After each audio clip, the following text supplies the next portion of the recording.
আমরা এখনো পিকলেগাঁওতে রাতের ডিনারের জন্য এসেছি।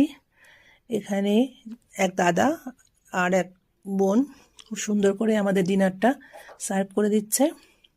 তাই ভাবলাম একটু আপনাদের সাথে শেয়ার করি, কারণ সব কিছুই তো আপনাদের সাথে শেয়ার করছি, তো এটাই বা কেন করব না। রাতের মেনু ছিল গরম গরম রুটি, দেখুন ওই দাদা কি সুন্দর আমাদের সার্ভ করে দিচ্ছে।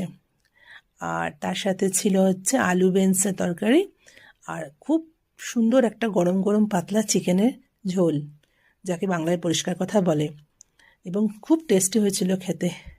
তাই ভাবলাম একটু আপনাদের সঙ্গে শেয়ার করি। সবই তো ইচ্ছা করে শেয়ার করতে।